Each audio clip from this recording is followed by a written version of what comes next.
Om Sahana Bhavatu Sahanau Bhunaktu Sahaviryam Karavavahai Tejasvinavadhitamastu ma vidvishavahai. Om Shanti Shanti Shanti. Om Purnamada Purnamidam Purnat Purnamudachyate Purnasya Purnamadaya Purnamevavashishyate. Om Shanti Shanti Shanti. Shruti Smriti Purananam Alayam Karunalayam Namami Bhagavatpadam Shankaram Lokashankaram Shankaram Shankaracharyam Keshavam Badarayanam Sutra Bhashyakritau Vande Bhagavantau Punah Punaha Ishvaro Gururātmeti Murti Veda Vibhagine Vyomavad Vyapta Dehaya Dakshinamurtaye Namaha. Gukarastvandhakaro Vai Rukarastannivartakaha Andhakara Nirodhitvat Gururitya Vidhiyate. Sadashiva Samarambham Shankaracharya Madhyamam Asmadacharya Paryantam Vande Guru Paramparam.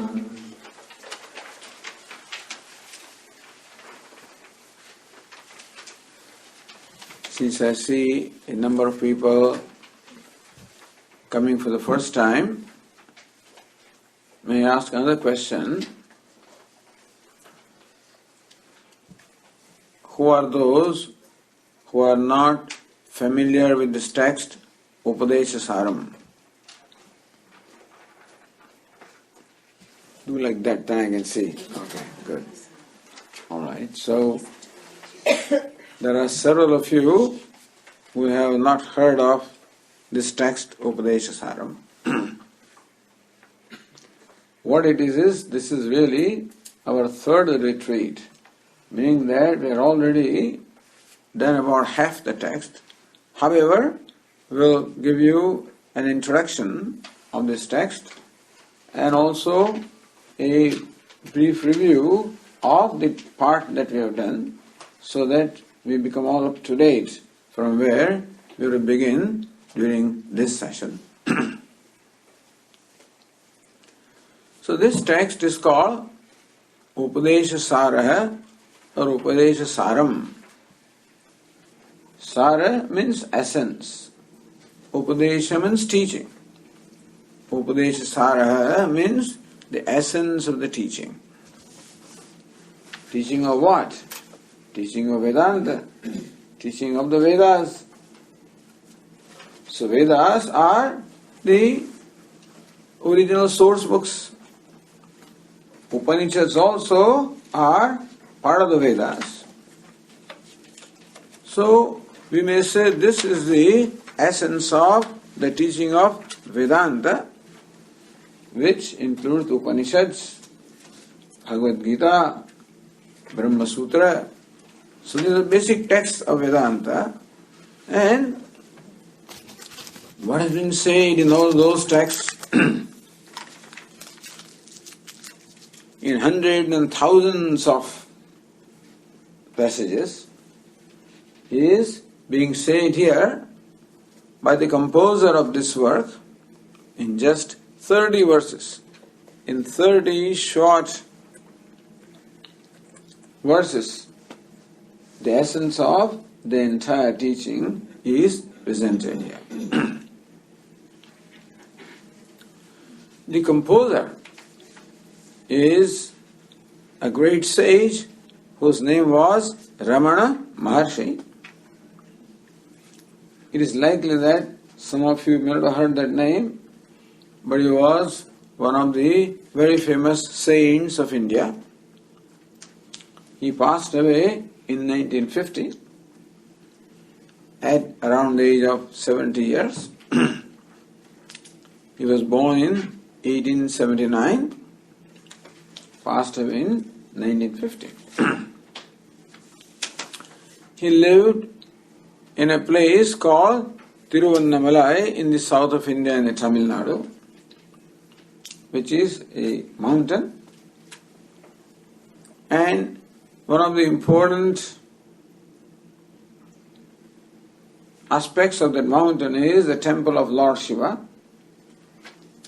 where Lord Shiva is called Arunachala. So basically this Ramana Maharshi, whose name was Venkatraman, came to this temple at the age of 16. He was drawn here. He came and surrendered himself to the Lord. He removed all his clothes and all his identifications and himself took the initiation as a renunciate. A renunciate means what? He just retained one loin cloth, that's all he had. Just all discarded. And for 11 years, he performed a very severe penance. Basically, for 11 years, he observed silence and meditated upon the truth of one's own self, meditated upon consciousness, which is the nature of the self, for 11 years. This happened because sometime before arriving at this place, Arunachalam, this Ramana Maharshi, whose name was Venkatraman, was a 16-year-old boy. He, with his elder brother, lived in the famous city of Madurai in the South India with their uncle because their father had passed away when they were young. And this Venkatraman was sent to school. He was not much interested. It seems one day on the second floor of that house, he was sitting and doing his imposition of grammar, where he was supposed to repeat a spelling some 30 times or something like that. And he just got totally turned off when he threw away that book of grammar, closed his eyes and started meditation. But before this before that, once when he was on the same place by himself, he all of a sudden had this strong urge, you may say, or a strong sense that he was dying, I'm dying. He lay down flat and he felt he was dying. So he dramatized the experience of dying. That, okay, I'm dying. Now my body has become insentient and the body is dead. He experienced that even though the body was dead, he was very much alive. So realize that something dies but something does not die. Realize that I'm the consciousness that is deathless. So from that day on, it seems that he never lost this awareness of his true nature as consciousness. So often he would meditate. And the day I was describing, he was doing his imposition. Started meditating. His elder brother was present there. And he scolded him.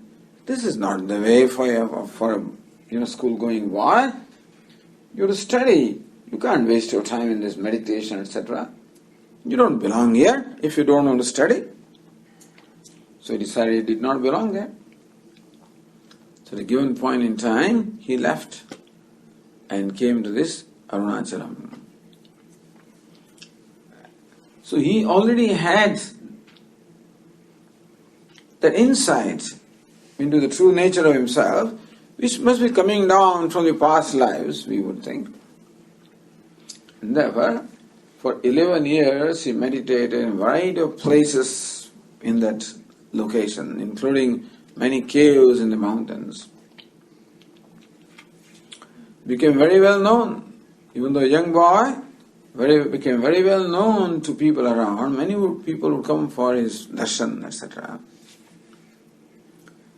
One day when this Venkatraman was sitting outside his cave, a great scholar,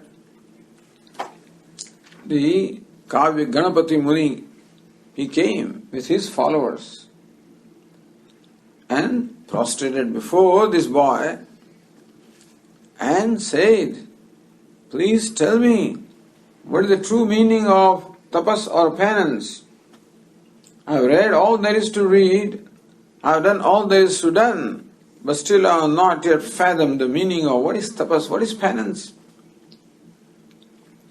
So this boy said that focus your attention on where the I notion arises from. Focus your attention to the source of where the I arises. The ahankara, the individuality, the ego, where did it arise? Pay attention to the source of the I notion. And your mind will get absorbed, and that is the true penance. So hearing these words, that Kavya Ganapati Muni was just, he was ecstatic. So it's the first time I understand what penance is. He became his disciple, and he then gave this name to this boy as Ramana Maharshi. Venkatraman was shortened to Raman, and Ramana Maharshi. Maharshi means a great sage. So his devotees also call him Bhagavan Ramana Maharshi. Bhagavan is God. That kind of reverence his disciples and followers had for him. So then many people used to live. He always observed silence. He would come into a satsang hall and just sit there in his characteristic pose, lie down.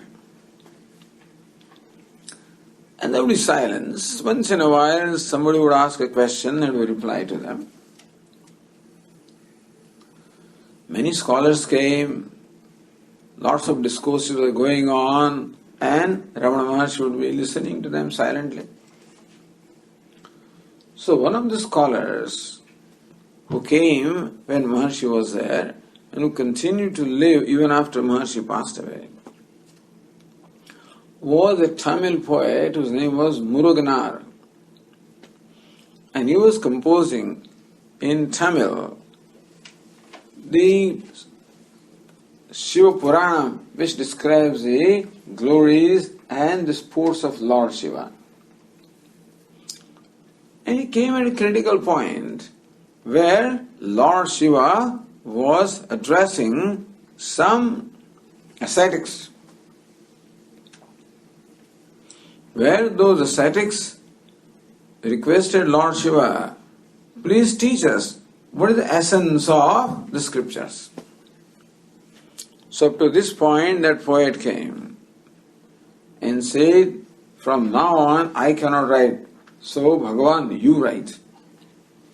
So the teaching that Lord Shiva imparted to those aspirants, the essence of the teaching, "Oh Ramana Maharshi, you please write." Maharshi was very pleased, and in 30 verses he wrote in Tamil. Later on was translated in Sanskrit. This text called Upadesa Saaram, the essence of the teaching, just in 30 verses. So true to its name, it is the essence. So you must have, now Bhagavad Gita for example. We know that the first 6 chapters of Bhagavad Gita pertain to Karma Yoga. Performance of karma. Performance of one's duty with the right attitude. Second 6 chapters are Bhakti Yoga, worshipping Ishvara. Third 6 chapters pertain to Jnana Yoga, the contemplation upon the self. Then also there is the 6th chapter in the Gita which talks of what we call the yoga of meditation, Dhyana Yoga. So thus these 4 kinds of yogas are well known in the scriptures. Karma Yoga, Bhakti Yoga, some they call it Raja Yoga, Patanjali Yoga and Jnana Yoga. So we find in these 30 verses the brief treatment of all the 4. The treatment of Karma Yoga is brief. Treatment of Bhakti Yoga also is relatively brief. Treatment of Raja Yoga, Patanjali Yoga also is brief. These 3 are dealt with in the first 15 verses or 30 verses. And then, or first 17 verses. And the last verses are devoted to Jnana Yoga, meaning yoga of knowledge, which is of the nature of a deliberation upon the nature of the self, which is the main topic of the Upanishads.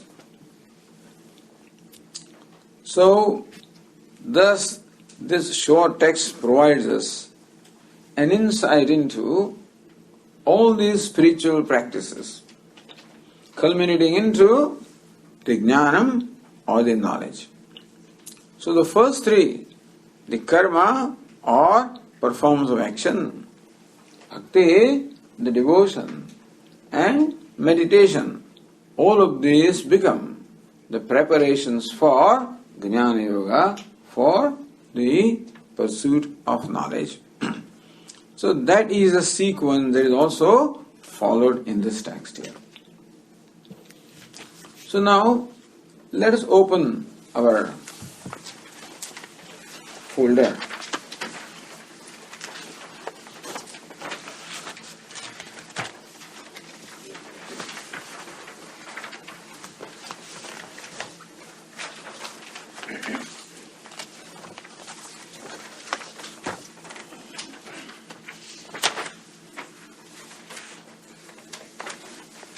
Oh, 10 to 11 is class 1. Okay, not 9:30. All right. Good. So we're early. I thought I was late.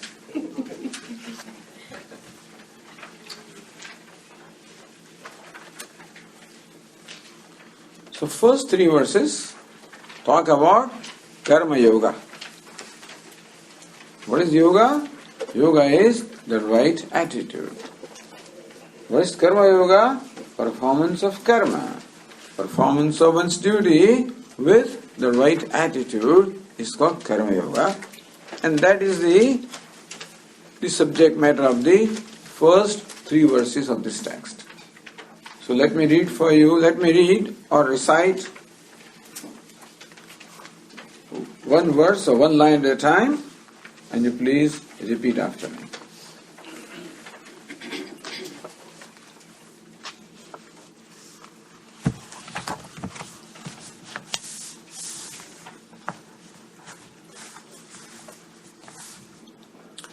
कर्तुराज्ञया प्राप्यते फलम्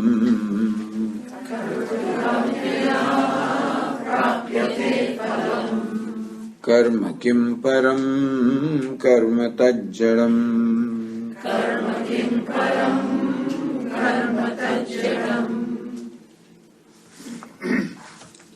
See the translation. The result of an action is obtained by the laws of the Lord. How can the action, which is inert, be limitless?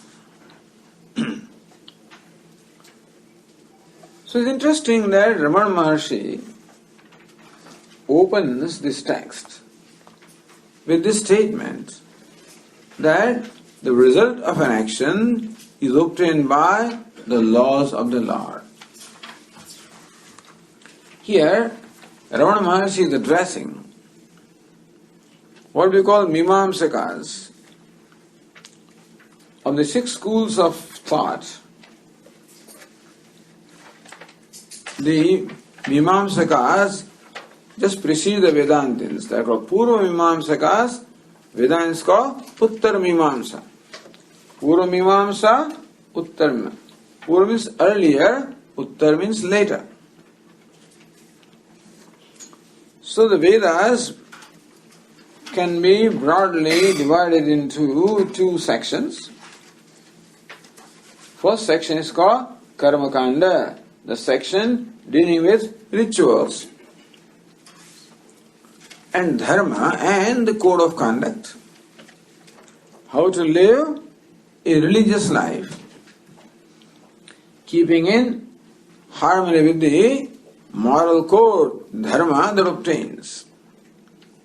So basically, the first section of the Veda teaches us how to live a life in alignment with the obtaining moral code, which is called dharma. Teaches dharma. Also, the Vedas recognize that human being has many desires. Desires are basically pleasure from the objects in this world. And not only that, but the human being also desires pleasures in the world hereafter. This is based on the belief that life is continued, there is a continuity of life, that there was a past birth, there were past births, and there is in most likelihood the next birth also, which is all governed by what is called the law of karma, which again is the law or the moral law of cause and effect. So the law of cause and effect, which the science teaches us, only takes into account the mechanical realities or the physical realities of life. Whereas the law of karma, which is also law of cause and effect, is the moral law. As you sow, so you reap. The good begets good. Evil begets evil. So, it is this law of cause and effect which determines what your next embodiment is going to be. And therefore, if you live a life as prescribed by the Vedas, then you can qualify for a place in heaven where you will have supposedly eternal happiness. So there are the believers called Mimamsakas who believe that the goal of life is heaven where you get eternal happiness. They also believe that this universe is the creation of karma, creation of your action. They do not see the necessity of accepting God, who is creator, sustainer, dissolver, ordainer,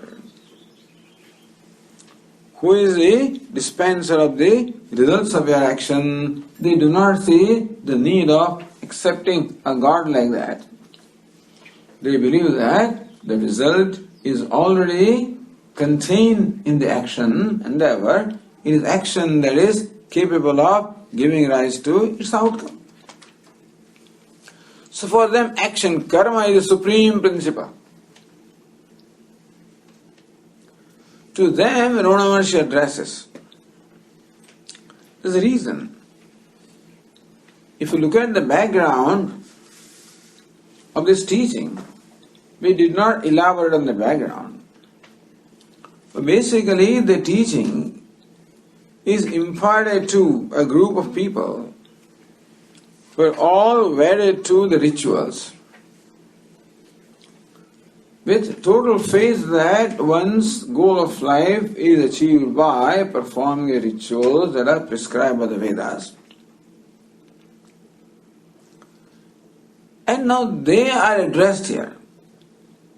So as far as they understand, the karma or the ritual is the ultimate principle that determines everything. So Ramana Maharshi wants to tell them, hey, no, karma, action is not the ultimate principle, it is Ishvara who is the ultimate principle. Unless you accept Ishvara, there cannot be worship, there cannot be surrender, there cannot be worship, there cannot be inner purification. And from the Vedantic standpoint, there cannot be moksha. You cannot gain liberation or freedom unless you gain the knowledge. And you cannot gain the knowledge unless there is inner purification.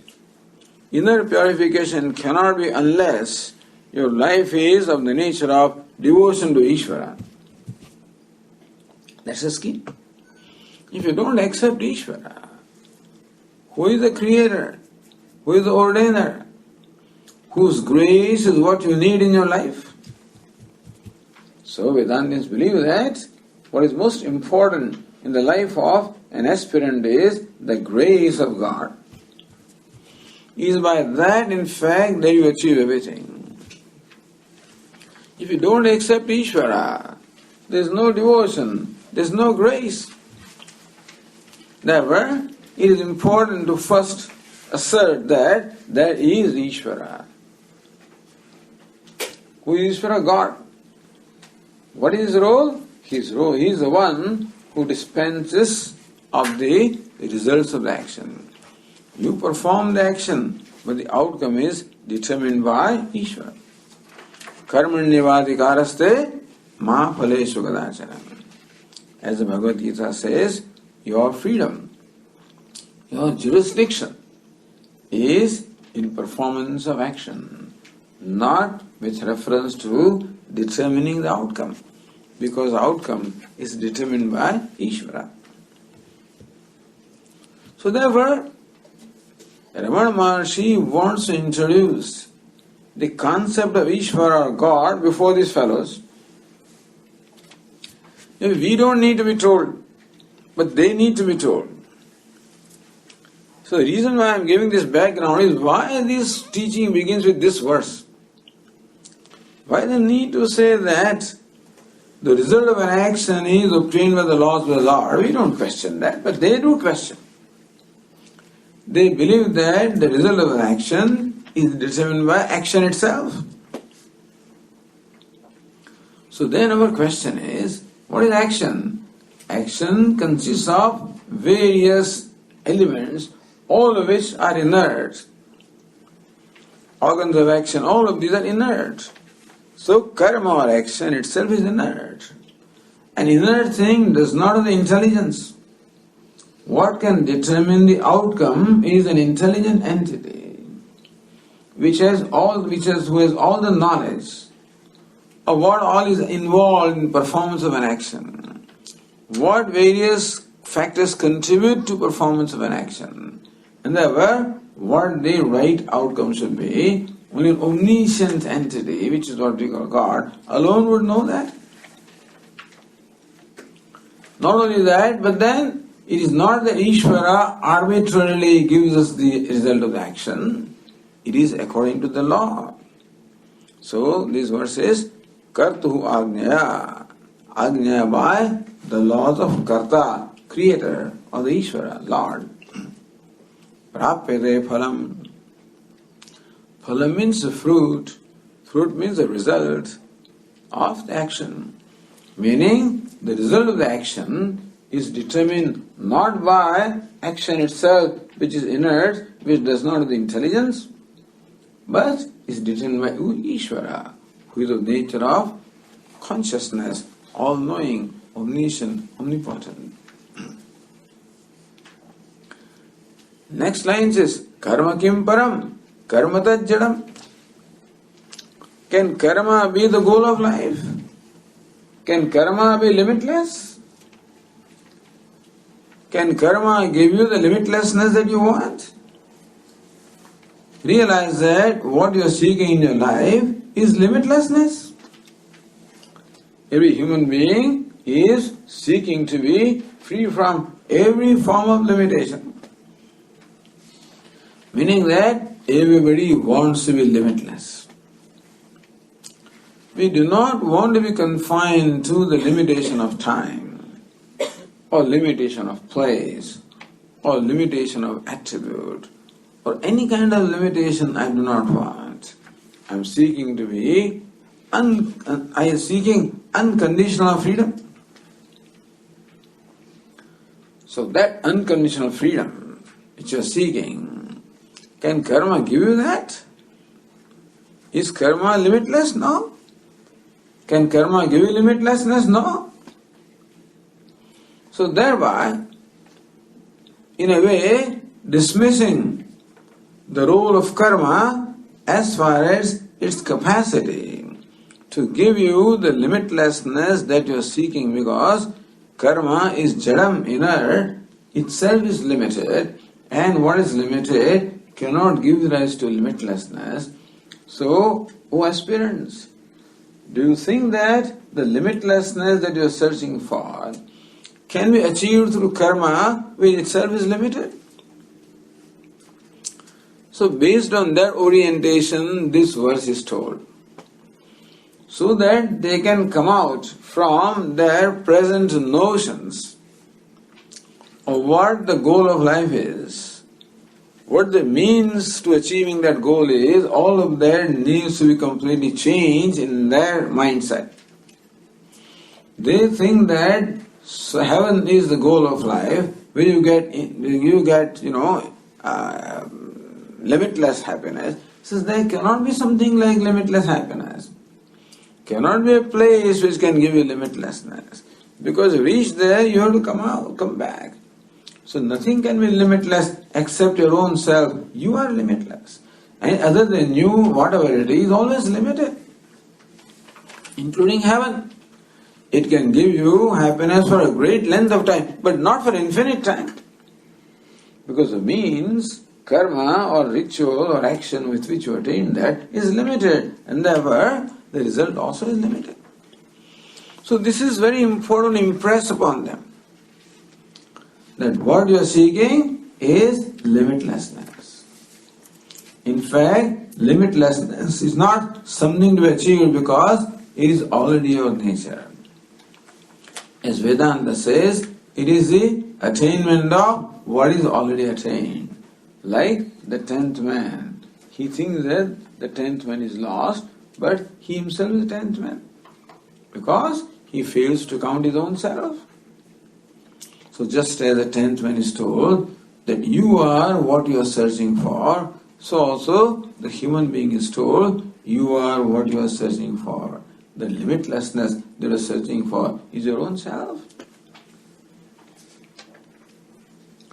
What you are searching for is not separate from you. Had been separate from you in a given place, in a given time, then you can achieve by karma, by an effort. But karma being limited cannot bring about the effect which is limitless. So, limitation of karma is told by the first verse. Not only limitation, the problem with karma is told by the second verse. So let us read the second verse.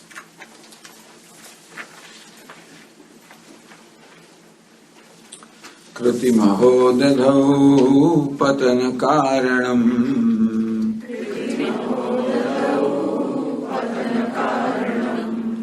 phalam shashvatam gati nirodhakam.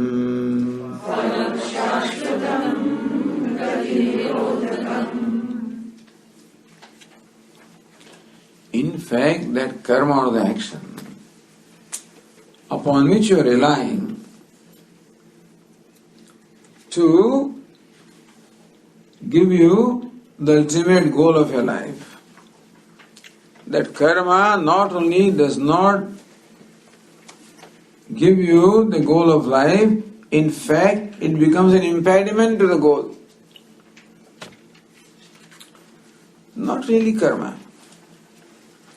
but the attitude with which karma is normally performed. So these people believe that heaven is the goal. So whenever they perform a ritual, they perform with a desire of achieving heaven.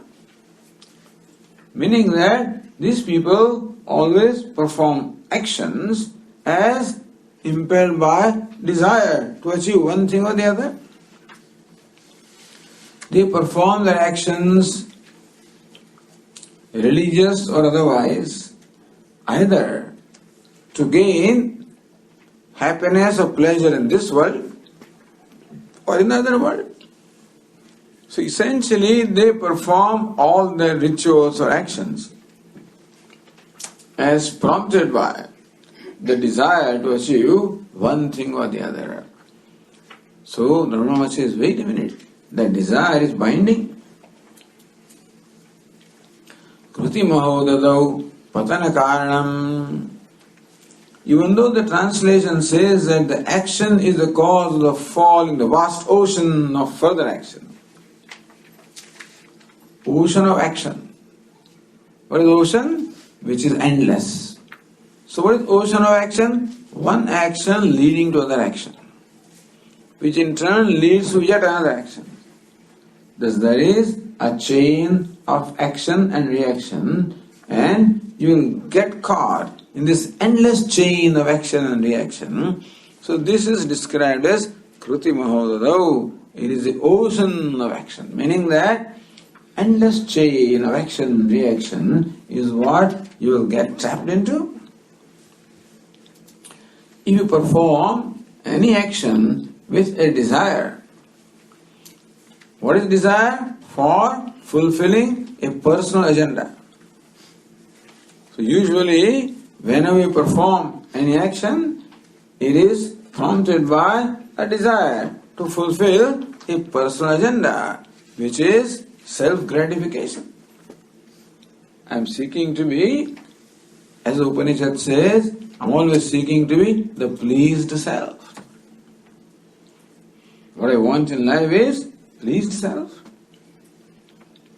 So whatever I do is with a desire to be the pleased self.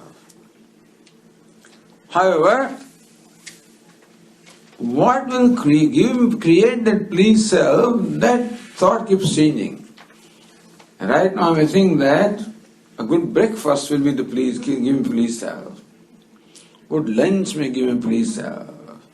A good job will give me pleased self. A promotion will give me pleased self. $1 million will give me pleased self. Being a CEO will give me pleased self. Whatever. Whatever my notion is that will result into a pleased self is what I want. Basically, what I want is a pleased self, but whatever it is that I look upon as a means of pleased self becomes the object of my desire. Says patana karanam. This whole thing will only trap you into the endless chain of action and reaction and action and reaction. Because the pleased self is not outside of you. It is outside of you. Then something can create that pleased self. But you are that pleased self. And therefore, your conclusion that you need to accomplish something, you need to achieve something for being pleased is a wrong conclusion. So how human being is basically living his or her life based on this wrong conclusion, with the wrong plan, with the wrong map. What's the map? Map is, by achieving that, I will be the pleased self. By getting that, I will be pleased self. By getting rid of that, I will become pleased self. One of the two. Getting what I don't have, or getting rid of what I have. And so, an action usually is directed at getting what I do not have, or getting rid of what I have. What is undesirable, I want to get rid of. What is desirable, I want to get. But what is desirable, what undesirable is my personal notion, a subjective notion. There is no such thing in the world as desirable or undesirable. Because what I call desirable is the very thing that you may call undesirable. And vice versa. Some people love salads, love them. And they give a heap of salads with all kinds of, those alfalfa and stuff like that. Swami, very good for you. I say, good for me, maybe, but not good for my palate, So what is most desirable for them, and they just enjoy it. I say, how can this tasteless thing, absolutely bland? There is not even a salt, how can you eat it? This? I cannot eat anything without spices. What spices? So spices are undesirable for them. It's no good for you, Swamiji. I say, it doesn't matter if it's good for me or not. It's good for my palate. That's what matters to me. So what matters is different thing for different people. Meaning that there is no such entity as desirable or undesirable. It is only a person's standpoint. But anyway,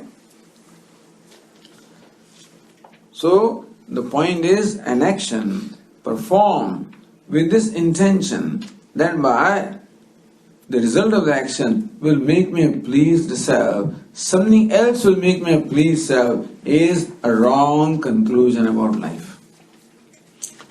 Nothing in the world other than you has the capacity to please you. You alone can please yourself. Of course, you alone can displease yourself also. That when I am pleased, I am the cause of that. When I am displeased, I am the cause of that. How can it be, Swamiji? How can I displease myself? How can I be the cause of my unhappiness? Whenever I find myself not acceptable to me, whenever I am dissatisfied with my own self, and when would that be? Whenever I am not able to live up to my own expectation of myself, then I become dissatisfied with myself. I become unhappy. There are moments when I feel that I am able to live up to my expectation. Swamiji, 9 o'clock, we are there, right on the dot. Live up to expectation. Because traffic and construction, these and red lights and traffic, thought that we'll never make it. Not even at 10 o'clock. And things worked out. 9 o'clock on the dot. I accomplished it. I'm pleased with myself that I can do that. So whenever I, in my opinion, am able to live up to my own expectation of myself, I'm pleased with myself. And whenever, in my own opinion, if suppose you were late by 5 minutes, I would have been very displeased with myself. Swamiji, I failed you. Could not bring you in time. You are late. I'm sorry. 5 minutes can make me pleased with myself. 5 minutes can make me displeased with myself. It's all my personal thing. I tell, don't worry, even if you're half an hour late, doesn't matter to me, I'm not displeased. I'm used to it. I'm used to being late anyway, and therefore being late doesn't bother me. But some people are so particular about time that they must reach 5 minutes before the time. They get stressed out. Swamiji, time to leave. And Vijay couple keep on knocking my doors. I'm sitting there coolly inside, he keeps knocking. We have to leave at 7:26, Swamiji. My clock also is not accurate enough to tell me what is 7:26. So different mindsets have different expectations of their own self. And therefore, whether I'll be pleased or not pleased is all dependent upon what my notion of myself is. So Vedanta says that, look at your own self, that you are the one who has to please yourself. And you have all the capacity to please yourself because you are limitless. So when will I be really pleased with myself? When I see myself as limitless. Until then, the so-called pleased is only a delusion. Even though I am pleased with myself, that does not last more than a few moments because it is not the real cause of being pleased with myself. The really I'll be pleased with myself when I see myself limitless. You are limitless. It is possible for you to see yourself as limitless, and then all your expectations of yourself are fulfilled. Once and for all. If you abide in that, you are once and for all the pleased self, which is the goal of life.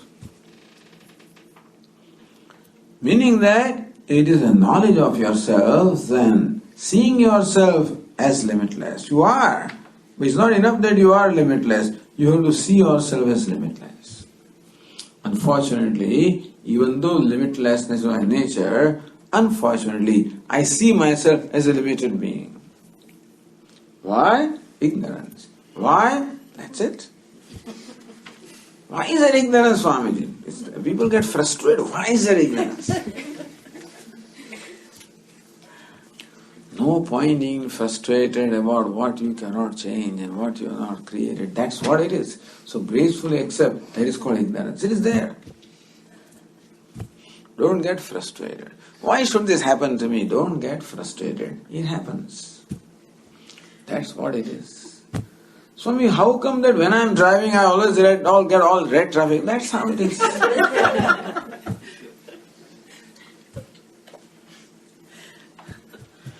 So that way Vedantins are very cool fellows, Ignorance is what it is.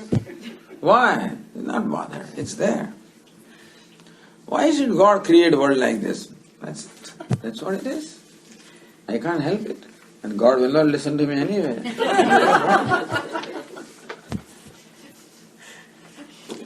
Vedantins do not want to waste their time and energy in bothering about questions which are unanswerable, and even their answer which has no meaning. Suppose you say, you find out why God created, so what? Is it going to change? You deal with it anyway. Some people feel that if I know the cause, and Swamiji, I said, which karma did I perform, Swami? Why should this happen to me right now? Some karma. What karma? I don't know. Tell me which karma. Suppose I tell you. So what will it do? What is. Endeavor that even though limitlessness is our nature, for whatever reason, we look upon ourselves as limited beings.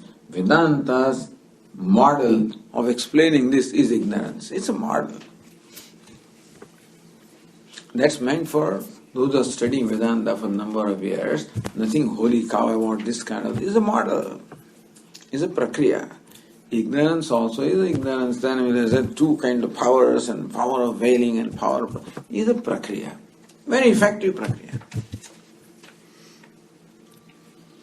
So they need to explain ignorance, and that they do. So that we have a satisfaction that we understood, and then do what is necessary to do. But then Swamiji, if you say that please self is my own nature, then so what happens is when you depend upon something other than you for making you please self, you dance to that tune and they give you a moment of please self and then your next moment again displeased. So again do something else. You keep on dancing with no end. Kruti Mahadado, you are trapped into this endless chain of action and reaction. Not only that, but the whole business is an impediment to achieving your, because you are trapped into the limitedness, and this whole process of seeking limitlessness from outside of you is an impediment. What is impediment? That very process of seeking limitlessness from outside of you, that very conclusion, that very notion is an impediment. That notion has to go, that I have to search or I have to become limitlessness or limitless on account of something else. Says, no, nothing and nobody can make you limitless or can make you pleased. You already are. You discover that. Whole mindset has to change. The whole mindset, all attitudes. So what should I do now? If, as you say, karma is only going to trap me into this endless chain of action, reaction, what should I do? So it's not karma, it is your notion that something other than you will make you limitless. It's that notion that is making you do what you do. Once you understand that it is attainment of what is already attained, then karma can become means of both. Karma means any effort. An effort can be made a means of attaining what you don't have. Same karma also can be made a means of attaining what you already have. Karma is karma. Just change the attitude. Water is flowing this way, just turn around, goes that way. Similarly, what is required is not to give up the karma unless necessary. Change the attitude with which you perform the karma. What is the attitude? The third verse says,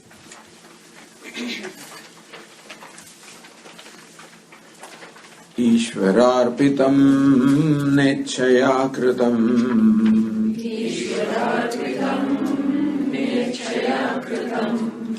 Chitta shodhakam mukti sadhakam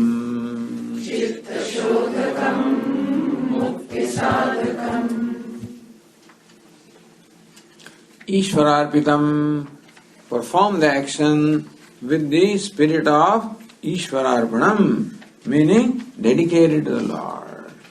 Perform your action as worship to the Lord. Perform your actions to please the Lord. Please Ishvara. Please the totality. Either action can be performed to please the self, ego, or it can be performed to please Ishvara. So far, this man was performing action to please the ego, which put him into the endless chain of action and reaction, because ego is like a bottomless pit, can never be satisfied. More you try to satisfy the ego, more hungry and demanding it becomes, and therefore it's a losing game. Perform the same action, same ritual, not to satisfy the ego, to satisfy Ishvara. Meaning, to summarize, become a contributor instead of being a consumer. Who is the consumer? Who performs actions to satisfy the ego. Who is the contributor? Performs the same action to satisfy or to in the spirit of offering.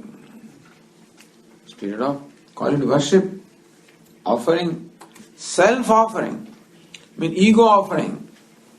The ego is an impediment. So what we want is that ego from being impediment becomes now a helpful one.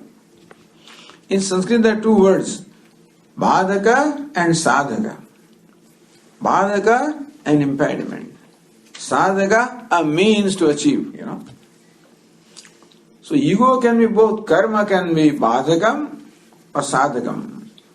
Attitude can be badhakam, sadhakam. Ego can be badhakam, sadhakam. Badhakam, impediment. Sadhakam, favorable. So this ego, which is right now an impediment, because always looking out there for seeking fulfillment, turn around that ego so that it looks at its own self for fulfillment. Then it will become helpful. Lord Krishna says, Atmaiva hyatmano bandhu, Atmaiva ripuratmana. Your own self can be your bandhu, benefactor, or it can also become your enemy or impediment. So this ego, extrovert ego, what is extrovert?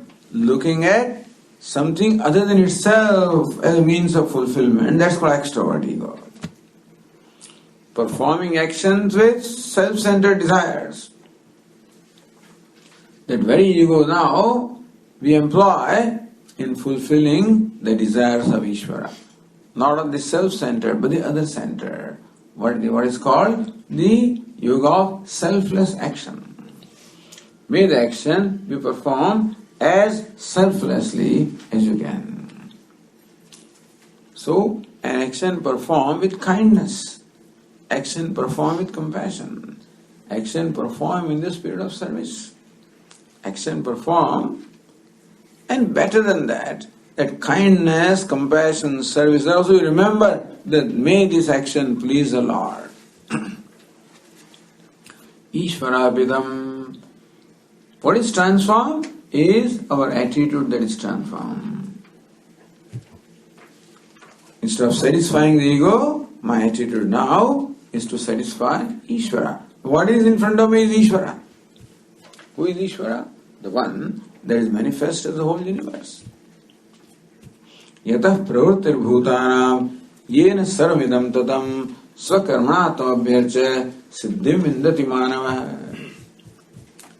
Lord Krishna says, Yatah pravrittir bhutanam, the one who is the origin of this universe, who also is the impeller of all activities, meaning one from whom, who is the source of the universe, who is also the source of all the activities, who is the very consciousness, the indweller, who impels all the activities. Satisfy him by your actions. Swakarmana tum abhyarcha. Worshipping him with your action. So he is everywhere, as the indweller, as the inner controller, as the indweller. He is in all living beings as well as in sentient things. He is the one by whose command the wind blows, sun shines, fire burns, clouds rain, I speak, you hear. All of this is impelled by what? Who is the source of this? Who is the impeller of all these activities? That is Ishvara, who is the self of all pervasive. Therefore, may you perform an action to please him. Please, whoever is in front of you in short, that is Ishvara. Siddhim vindati manava. That ego, the mind, is completely turned from being an impediment. In course of time, it becomes favorable to you, your benefactor. Ishvarapidam nichayakudam chitta shodakam mukti sadakam. Chitta shodakam, that action. Or I should rather say, that attitude. Understand that action neither binds nor releases. Action doesn't create impurity nor purity. It is a given attitude that creates impurity or purity. The self-centered attitude, one of a consumer, is a binding factor. And the other centered, the attitude, is the releasing factor. So chitta shodakam, that action, that attitude becomes a means of purification of mind. Mukti sadakam means what? That becomes the means of liberation. So that karma, which when performed with the wrong attitude, is a means of binding me in the endless chain of cause and effect, that very karma, when performed with the right attitude, becomes a means of releasing me from my sense of smallness. You know, chitta shodakam, the means of purification of mind. What is purification of mind? How do you know that our mind is getting purified? When we discover ourselves to be more and more happy with ourselves, more and more accepting of ourselves, more and more satisfied with ourselves. Know that the mind is becoming our benefactor, favorable to us. Let's see, please, I discover myself progressively a more and more pleased self. Mind then will not run out, become more abiding. And that way the very mind becomes a means of moksha through the knowledge. Okay, so these three verses discuss what we call Karma Yoga. Next few verses will discuss the Bhakti Yoga. Then few verses will discuss the Raja Yoga. So we'll continue. Om Purnamadav Purnamidam Purnat Purnamudachyate Purnasya Purnamadaya Purnamevavashishyate. Om Shanti Shanti Shanti. Hari Om Shri Guru Pyo